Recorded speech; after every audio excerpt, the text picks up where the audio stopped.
नमस्कार मित्रांनो, मी सुबोध राऊत. स्वागत आहे तुमचा माझ्या कोकण नट या यूट्यूब चॅनलवरती. आजचा विषय असा की कालच मी थिएटरात जाऊन दशावतार चित्रपट बघितले. आपल्या कोकणातल्या मातीतलो, आपल्या संस्कृतीचो, आपल्या भाषेचो चित्रपट, अतिशय उत्कृष्ट चित्रपट.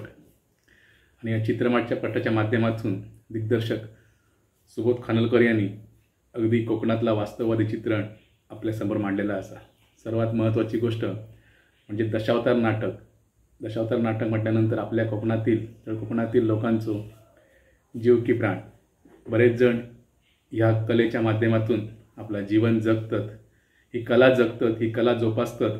त्याच्यामुळे आपली संस्कृती, आपली रूढी, आपली परंपरा पुढे नेण्याचं काम सध्याच्या घडी अतिशय तुटपुंज्या पगारावरती काही लोक करीत असतात. अक्षरशः कमी मानधन मिळता, पण आपलं छंद असता, आवड असता आणि ती जोपासण्यासाठी, ते लोकांपर्यंत पोचण्यासाठी लोकांचे प्रतिसादासाठी मिळालेले टाळ्या आणि छोटंसं बक्षीस काय असे ना, याच्यासाठीच म्हणा आणि एक छंदच आवड जोपासण्यासाठी काही कलाकार अक्षरशः आपला जीवनच या कलेत झोकून दिलेले असतात.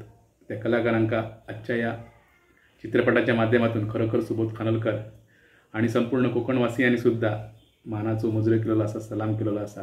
माझंही तुमका त्या पद्धतीतच सलाम असा. कारण दशावतार ह्या कलेच्या माध्यमातून आज कोकणातील जे वास्तवात जा मांडूचा प्रयत्न केला सुबोध खानोलकर, खरोखरच त्याचा सॅल्यूट असा. त्याच्याचबरोबर दिग्दर्शक सुबोध खानोलकर आणि ज्येष्ठ अभिनेते, रंगकर्मी, त्यांच्याबद्दल काय सांगायचं. मी खूप छोटं असे त्यांच्या पुढे एक त्यांचं चाहतो म्हणून मी सांगतोय की दिलीप प्रभावळकर साहेबांचा जा या चित्रपटातील वावरणा, जा मालवणी बोलणा असा, अक्षरशः म्हणजे एखाद्या अभिनेत्यान किंवा एखाद्या कलाकारान कसं अभ्यास करून त्याच्यावरती आपण काम करूचा, ह्या दिलीप प्रभावळकर साहेबांकडनं शिकायचा.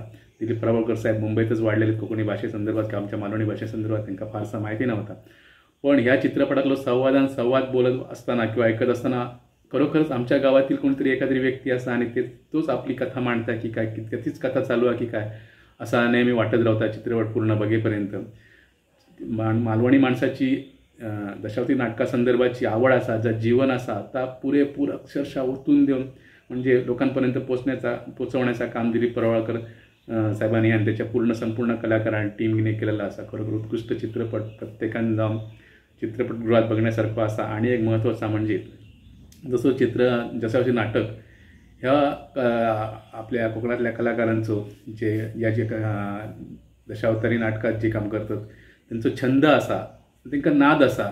तसंच एक छंद, नाद दुसऱ्या बाजून दाखवलेला असा, जो पैशाचो आणि हव्यासाचो नाद किंवा एखाद्या संपत्ती मिळवण्याचा नाद जो आपल्या इथल्या राजकारणी लोकांकडे लागलेला, तोच अचूकपणे ह्या चित्रपटातून मांडण्याचा प्रयत्न खानोलकर दिग्दर्शक आणि लेखक दिग्दर्शक खानोलकरांनी, सुबोध खानोलकरांनी मांडण्याचा प्रयत्न केला. आणि तो इतकं उत्कृष्ट मांडलेला असा की दशावतार एक कला आणि दुसऱ्या बाजूला आपली जी रास होत चाललेली आहे, तर निसर्ग संपत्ती, साधन संपत्ती, याचा जो रास चाललेला म्हणजे लुटमार चाललेली आहे, ती आपल्या नेते मंडळी, भ्रष्ट इथली संपूर्ण यंत्रणा यांच्या माध्यमातून उत्कृष्ट मांडण्याचा प्रयत्न केलेला असा. खनिज कर्म किंवा इतर गोष्टी जे आता सध्या चालू असत मोठ्या प्रमाणात, आणि ते मिळवण्यासाठी इथल्या राजकारणी लोकांचं गैरवापर करून घेणं आणि सर्वसामान्य माणसाक कशी लूटमार चाललेली आहे, सर्वसामान्य माणसांचे कसे मुर्दे पडतात, खून पडतात आणि ते कसे मिटवले जातात एकदम शांतपणे. गेली 20 ते 25 वर्षापासून हे गोष्टी सगळे चालू असत, अगदी राजरोसपणे चालू असत. पण प्रत्येक अधिकाऱ्यांची म्हणा किंवा गावातील जे नेते मंडळी छोटे मोठे त्यांचे पैसे देऊन, जे पैसे आपण कोकणातल्या लोकांनी कधी बघतच नव्हते, एवढे पैसे आपणाक मिळालेत. त्याच्यामुळे त्या पैशाच्या जोरावरतीच हे सगळे गोष्टी मिटवले जातात आणि विकासाचा एक गोंडस नाव देऊन आपल्या कोकणी माणसांना कसं फसवलं जातं.